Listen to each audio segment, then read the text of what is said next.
So this is going to be a very good, juicy conversation. Funny I say juicy. It's from the team at Deliveroo. Getting on to lunchtime.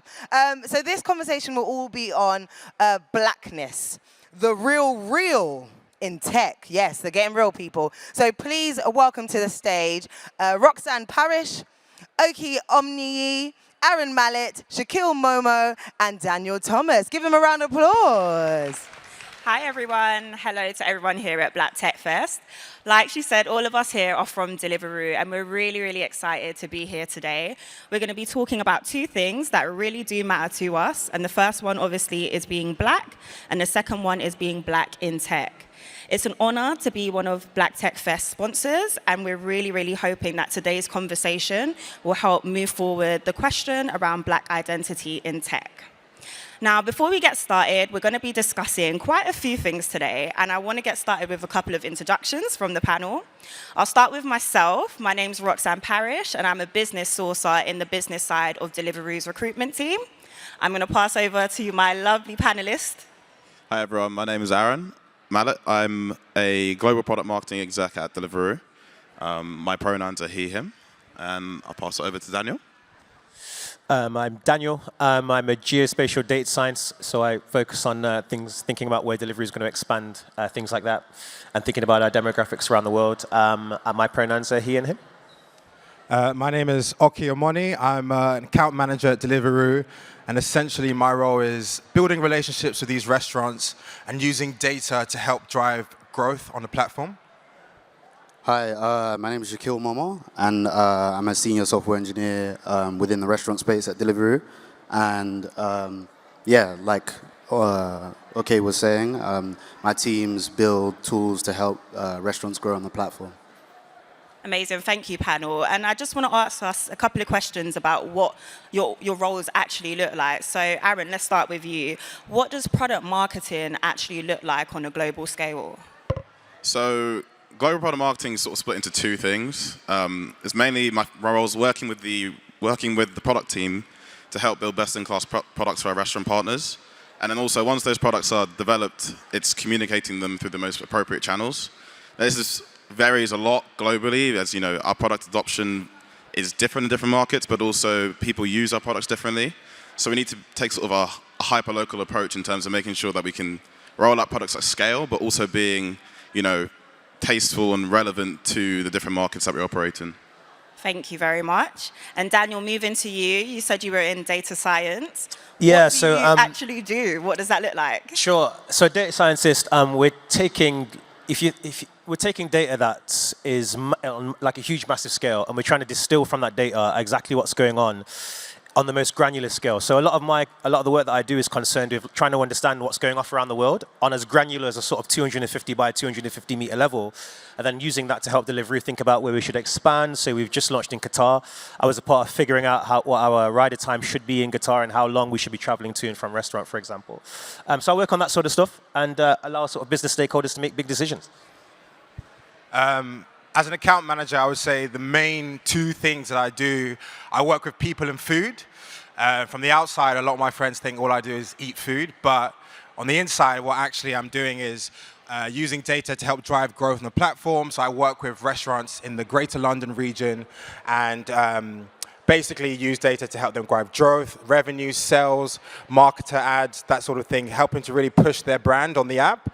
And so a lot of my work is client-facing, so I do a lot of restaurant visits with the owners, staff, managers, and then when I'm not doing that, I'm on my desk looking at data, looking at growth plans, how we can help achieve their goals for the restaurants on the app. Cool, and for me, I guess we work closely with product, and as a software engineer, I guess our function basically is to kind of implement a lot of the things that come from the product side. So like with Daniel being a data scientist, they're more on an exploratory front. So they try and, as he said, distill, meaningful insights. But then, if that ends up being an opportunity for Deliveroo where we can grow as a business, that then trickles down and filters down, and then us as an engineering org, we try and figure out how exactly to implement that. Thank you, everyone. And I think it's quite nice. We're all quite connected in different ways, even though we're in completely different functions. So that's quite nice. I think another question I want to ask the panel really quickly is, how many of us, with a show of hands, actually meant to be in tech? Damn. A bit shaky there. Yeah, Zach, do you want to go first? Yeah, okay. So I kind of just stumbled into it, to be perfectly honest. So I was studying maths and economics to start with. Long story short, I flopped that. And it was either, do my research or like do something else. And like, honest to God, I had no idea what computer science was or any of that. And I just had a friend who was in the same halls as me who did really well. And I was like, it's got something to do with maths. I love maths. All right, let me switch over to that. And yeah, the rest is history, really. Yeah, Oki, what about you? Yeah, so I kind of fell into this role. My background is actually law, so I did all the training for that. I was supposed to even go to Brussels to start working there, but then I realized that one of my biggest passions is food, but I didn't know how that would look in terms of a role or what type of industry I could get into.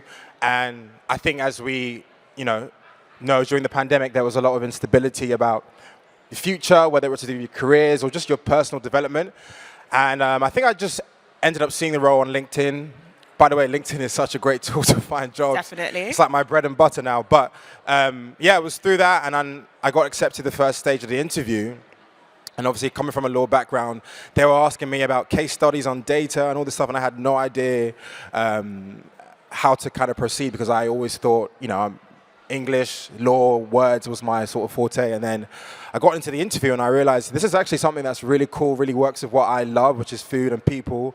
And then, yeah, I started working at Deliveroo and I realized actually the tech space is such an exciting industry.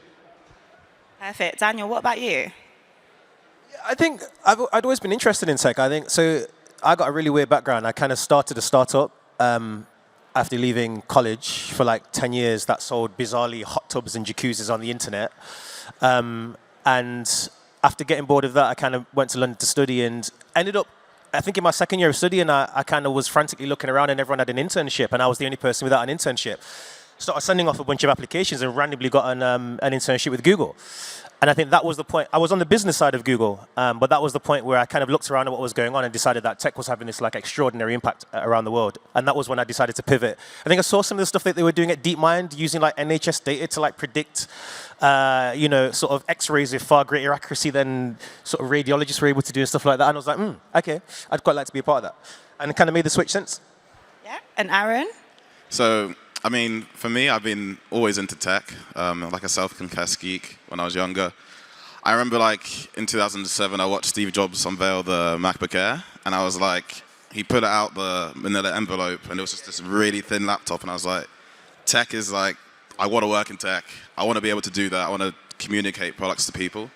So, went to university and finished. I ended up working at BT, and I was working on sort of satellites and also like digital workplace and all sort of things to do with like Web3. And then got the opportunity to work at Deliveroo, working on product marketing for our restaurant partners, and tech and food is two things that are really interested to me, and it's a great fit. Amazing, thank you. And I think for myself, being in recruitment is always a weird one because you don't necessarily say, oh, I'm going to work for a tech company. And kind of similar to Oki, during the pandemic, I ended up working at a tech company called Depop. Prior to that, my background was FMCG and auction houses. And I slowly realized, like, we're living in a really tech-focused world. And like you guys have said, like, I love food. And I thought it just makes sense to work at Deliveroo. And I think as well, like, looking and recruiting for tech-focused roles, you kind of think that you are a software engineer. Like, I've done tech recruitment before, and I really feel like I know what you guys do, even though I have no clue. But I would definitely say, like, being in tech now is great, but I didn't mean to end up here. So I think let's get into the panel discussion, shall we? The first question that I want to ask the panel is all around intensity, right? So being black in tech is still in many ways a new frontier. And a lot of us are showing the sector how to build, design, and make space for us. How is that a benefit, and has that sometimes become a burden? Aaron, I wonder what your thoughts are. Yeah, I think it's definitely a benefit. being black in tech, we have an opportunity to really shape the way these organizations sort of build and work around us. We have a perspective, we have a voice that hopefully a lot of these organizations here are really encouraging us to share. I think, if you're looking at Deliveroo, the other week just even, we had our one of the events for Black History Month. And I would never have thought that I would have seen, a bunch of people in the office eating Caribbean and West African food. And it's opportunities like that where we're able to give a voice and have a platform that can really shape like how people perceive black people in tech. Yep, thank you. And just going down the line as well, Oki, do you have anything you want to add? Yeah, I would agree. I think it's definitely a benefit, and the benefit comes in knowing that there is a space there for you as well, because from my own experience outside of before I joined tech, my understanding of the industry was that it just wasn't for me. I didn't think that there was a space for me. I didn't think that it was something that I would be interested in. And I'll never forget my interview for Deliveroo. I had to, create a case study, and it was all these data graphs, and I was like panicking. I was like, I've never had to look at this before. And I thought, what have I done? Like, I've applied to this role and it's not for me.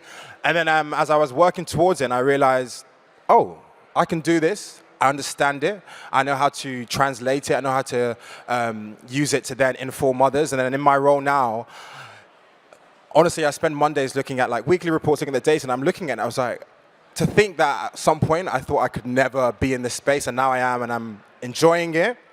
It just goes to show that having that representation in the industry is important. In terms of a burden, I guess the only real burden is you're looking to see more people like yourself there. And that obviously is happening now, and there's more of it. But I do think there's space to see more of that in the years to come.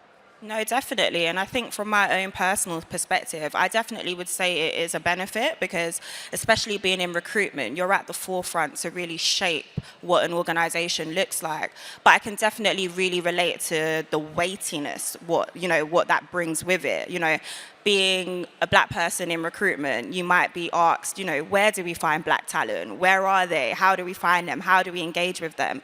And you might not necessarily have all the answers because I can't speak for all black people. So again, it kind of goes back to your point of seeing more people like us doing what we're doing, but it definitely really is a benefit. And I wonder if Shaq or Daniel, do any of you have anything you want to add to this? Go on. You sure? I think, I think sometimes we look down on our experiences as kind of minorities and stuff, but the wonderful thing about being a minority is that our experiences is unique and that we have these unique things to bring to the table. And I think particularly when you're in a global businesses, there are all these unique challenges, which sometimes we just have a little bit of context for that other people don't necessarily have. I think about the fact that like when Deliveroo launches in a place like the Middle East, for example, as we've just launched in Qatar, the vast majority of our riders are sort of Pakistani, right? And I mean, I'm not Pakistani, but coming from that kind of experience, you just have something to add and hypothesize about what's going on. If we see that like less people are buying food in Southwest London, well, we know that Southwest London, it's our people down here, man. We can start to think about what's going on. And so there are all these little things that are unique to your experience. It's not a black thing, but I'm a geographer. Deliveroo is inherently a geospatial business. And just thinking through that lens of geography just allows me to bring something slightly different to the table that other people can't. So 100%, man, the uniqueness of our experience has lots to add. Yeah, at least I can speak to basically the same that everybody's been saying, but from an engineering perspective, I feel like it is difficult at times. And at times it has felt burdensome, maybe because I'm kind of uncompromising on who I am, right? And at times, I've had like a bit of imposter syndrome, but mostly like I think that that's a misnomer. It's more that I don't feel like I relate to a lot of my colleagues a lot of the time. So yeah, for sure, like I feel like there definitely does need to be a whole lot more for us, and I think just by being, in this space and leading from the front, hopefully I'm setting an example for people to follow. Perfect, thank you. And Shaq, I kind of want to stay with you for the next one because obviously you're in engineering and we'll go from there. But kind of keeping to the theme of intensity, I want to read a statement to the panel, right? So we're not here for entertainment. We're here to create better, more impactful tech-based products and services. Being in engineering, Shaq, do you agree with that statement or do you have any views on that? Yeah, wholeheartedly. Like my space is just as valid as the next person's, and um, I don't know if we're going to discuss this at a later point, but I'll just say it now. Like, I feel like there is this stereotype of what an engineer should look like, the kind of interest that they should have, and like realistically, I don't I don't really mess with it at all, to be honest. Like, not that there's anything wrong with it, just that the feeling that you have to be a certain way or you have to look a certain way. And I feel like I even fell into that like earlier on in my career, where I feel like, okay, if I want to fit this persona or this stereotype as an engineer, like I have to have certain interests. And to be perfectly honest, like I was outside playing football and running around with my friends like most of the time. I wasn't playing games. I wasn't really a tech nerd, but I'm a software engineer, and like my space is just as valid as everybody else's. Thank you. And then maybe coming down the line, Oki, how about you? Yeah, I agree. I think just touching on what Shaq said, when you walk into these spaces and being a part of that space, you don't want to feel like, you're this sort of rare breed of black that's in this business or tokenism. And you want to feel like you're there because of your work and the value that you bring to the company. So when you talk about being there for entertainment and being there for show, personally speaking, that's not why I moved into this space. It's because I moved into this space because I feel like I have value to give. And, part of that stereotype is why people avoid looking into the tech space, because they think, oh, you have to be a certain type or your interests have to be a certain way, when really and truly it's just great people doing great things at their work. That's all it is. And so if we put that more as an emphasis, you start to see, better representation and more people drawing towards the tech industry. Thank you. And Daniel, how about yourself? Yeah, like I'm just thinking about it. This kind of the idea that we're not here for entertainment. There's two sides to it, right? There's one side is that the nature of much black experience is one of struggle, and so when we're in the room, we don't necessarily have the same aims as everyone else in the room. Like, we ain't just trying to necessarily pay for tomorrow or for the next year. We're trying to build for the family, and we're trying to be pioneer. I'm the first person from my family here in London, the first person with a job of this kind. I'm trying to make sure that others can do the same. And I think just, you guys kind of know me at Delivery, man. I'm not here for playing all games, man. I want my people to succeed. And so, we do all this stuff. We're doing work at Deliveroo to try and kind of build a little bit of community here amongst us as black people. We want to. The other day, Aaron was talking about the little thing that we did. Well, the CEO of the company came after. We kind of got jerk chicken, rice and peas, and jollof rice all over the office. CEO comes up to me afterwards and is like, "Oh man, what's this? What's this?" It's an ackee and saltfish dumpling. And he says, "Where can I get this?" I says, "Well," he says, "Why didn't you order it on Deliveroo?" I says, "I didn't order it on Deliveroo because there's not enough Jamaican restaurants on the platform." He says, "Look, you're here in the space where we can change that, right?" And so just these small little things that we can do together are not just about us, right? About us building communities. It's also about the community, the wider community in general. Thank you. And Aaron, how about you? Yeah, just to echo everything everyone on the panel said, it's like, we're in this space and we're valuable, and I think that's what we need to realize, is that anyone can come here. It's not like this massive walled garden.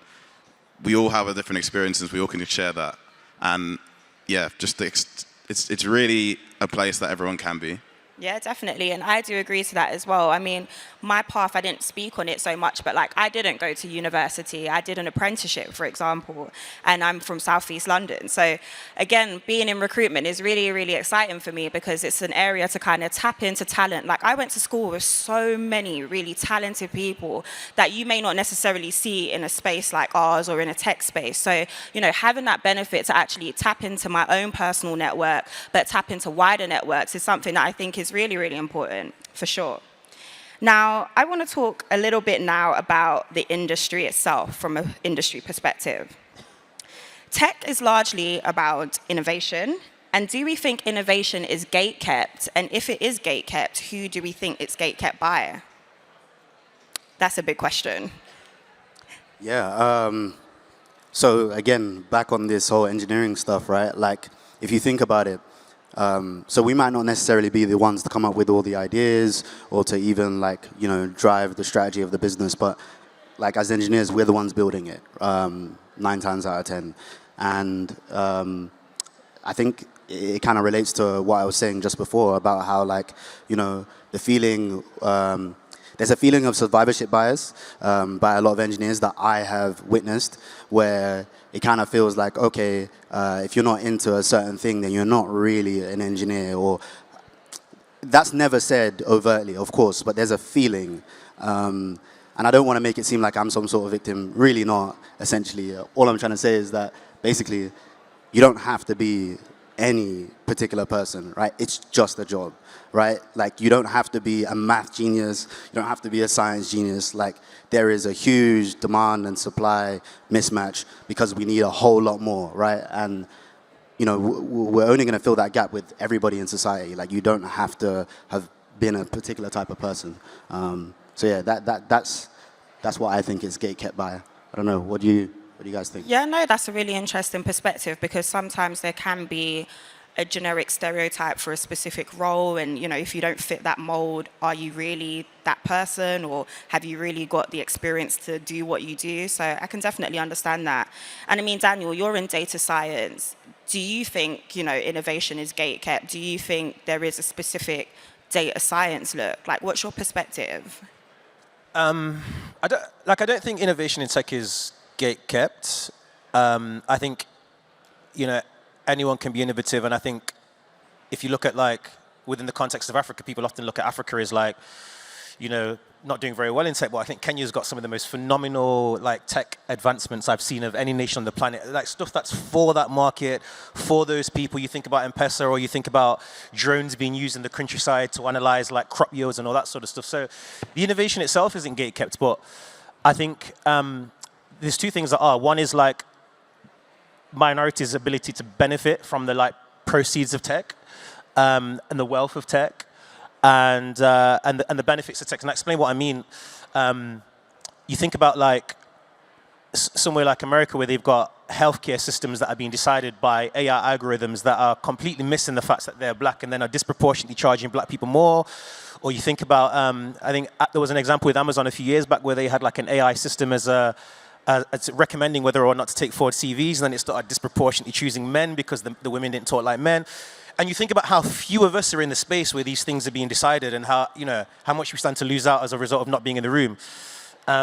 So yeah, I think there's, and then the final point is that, like, you know, our ability to take advantage of the, like, kind of the proceeds of tech, if you like. I think there was a panel this morning on investment. There was a panel, I think Demi, good friend of mine from Lendo, did a panel on Monday. I think something like 0.25%, that's not 1%, that's 0.25% of all VC capital went to someone black, I think, in 2020. And I think there's at least 6, 7, 8, 9% of us in the country, right? So these are disproportionalities that are beyond all other disproportionalities. It's just like higher rates of, that's more disproportionate than the amount of black people being stopped by the police, for example, you know? And yeah, that kind of stuff does need to change over time in order for everything to level out. Thank you. Does anyone want to add anything, or? Cool. Do you want to add anything, Aaron? Cool. Well, staying on the topic of industry, so what role can a deeper understanding of the black experience play in tech, and whose responsibility is that? Now, again, I think that's quite a big question, and I think it's all of our responsibilities, right? But I also think, I can only speak for myself, again, being in recruitment, I think we have a really big responsibility, because without a recruitment team, there are no people in a company. So it's really important that we do understand what black experiences are. And I think that really starts, I think somebody said earlier, I think it was you, Oki, like the interview process. That was something that maybe you wasn't expecting or whatever. And I think making things like the interview process really accessible for everyone, making sure that people can, you know, understand the interview processes are inclusive for everyone. That's something that we really try to focus on in recruitment. So I do think it's a big responsibility of ours that we're not pushing people away from joining our company, but we're also making sure that, you know, everyone can join from all walks of life and all experiences. I don't know, does anyone have anything they want to add? Just on that, I think us sitting down here today is a really good example of that, 100%. Getting that message across. Because when I was at university, my knowledge of tech was very, very small. In fact, it was almost little to nothing. And so if I knew, there's so many things that I know now about the world of tech that if I knew that when I was going into university, maybe my whole degree might have been different. You know, I would have a completely different trajectory of life, but I've still ended up in tech, so it's fine. But I just think there needs to be more communication out there to, especially the younger generation now who, you know, we look at Gen Z, and they are a generation that is birthed from tech. Like that's a part of their life now. So we can really get that message across to say that, you know, there is a space or industry for you that's out there, and doing things like this, networking events, sharing each other's stories. I think stories is important as well. And yeah, I think if we keep on doing this, it will go in the right direction. Yeah. Thank you. And Aaron, how about yourself? So I think from my perspective, like I've always wanted to work in tech, but I still found it really difficult to still get into this space.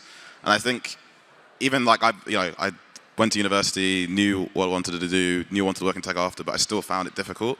And I think alongside that, it's like events like this are really, really helpful. And I wish I had knowledge of these things when I was younger, but also having the right role models in place and like seeing black people in tech that you can relate to and have the different roles and different jobs across the sector. I think that's really, really important. Like, for me, in my perspective, like growing up, the first person I can really think about that was in tech was like Dr. Dre. And what he's even been able to do with like Beats by Dre and being acquired by Apple was like incredible. But like you don't really hear about any other stories like that of a big CEO really being able to like enter the tech world and be really successful. So I think it's like communicating those stories, but then also not making sure that innovation is gatekept as well. No, definitely, I agree. And I think just to add as well, like, I am not a technical person by any means. I work in the business side of Deliveroo, but I think it's really important just to add, if there's anyone out there listening, you're someone that wants to work in a tech space, but you're not a software engineer or a data scientist or whatever. It's still really, really exciting. Like, I haven't got the last clue what half of you guys do, but I know the space that we're in is exciting. I see the work that they do, and I know it's what makes our app run fundamentally. So I think, again, like, if you are somebody out there interested in getting into tech, I think it's a really, really exciting space, even if you're not technical by nature or that's not your profession. Even if you just want to be in that space, I definitely think it is an added benefit. Now, let's move on to impact. Black people are the blueprint. How do we both protect that about us and use it to make tech better? And can we do both? Now, I don't know if anyone wants to lead on this. Aaron, Oki, any of you? Daniel, do you want to take this one? What's it? Black people are the blueprint. Yeah, black people are the blueprint. How do we both protect that about us and use it to make tech better? Look, I'm no expert, but I think I've had like experience in two major companies, and that's my only experience of work. So this may be somewhat idealistic, but I think ERGs are the world, and I think they're super important. And I think if our companies don't have them, we should be taking steps to like try and build them on the side. And they're important for so many reasons. I think about what we did this week in terms of just showcasing Caribbean food, and then having the CEO ask us, how can we get more Caribbean restaurants on the platform, and the impact of something like that of helping to make things happen. Or I just think about like the sense of community you feel. I've had so many people at Deliveroo that have come up to me and been like, "Yo, listen, I don't even know how to talk to my manager, brethren. You know what I mean? Like this is my first job I've had like outside working in care or something. Like there's access to like information that some people have because they've been in the space, because their uncles or aunties work there or whatever. And then there's some of us who have been raising ends. We're out here doing this for the first time, and sometimes it's just nice to have that community to spread that knowledge, to share that understanding, to share that well. And I just think about like where we'll go next and the stuff that we'll do together. I'd love to see us doing more kind of getting Roxanne in to help people understand how to like, I don't think, how to like, stand out on CVs, or how getting someone like Shaq in to teach lessons to people who are thinking about, going into code or whatever. That kind of unity, that kind of grouping. And I saw similar at Google. I think when I was at Google, part of the reason we pushed for the kind of food thing was I remember being at Google and seeing Caribbean Carnival, and they got steel pan drums inside the office. I'm like, what are you telling? That whole kind of sharing our culture is a wonderful way of kind of settling down the fears that some people have about our culture, right? And the kind of ideas that some people have that we're over aggressive, or we're we're always on it or whatever. Sharing our culture is a wonderful way to do that, and I think ERGs can help you share the culture. They can help to build that community, and they can help to strengthen people internally. So if you don't have them already, I'd really encourage you to pursue that sort of stuff. We're just at the start, and I think so far so good. Yeah. Thank you. I was just going to say, just touching on some of the points you made, especially about sharing the culture and how that is used within the tech space, even just from my own personal journey working with restaurants.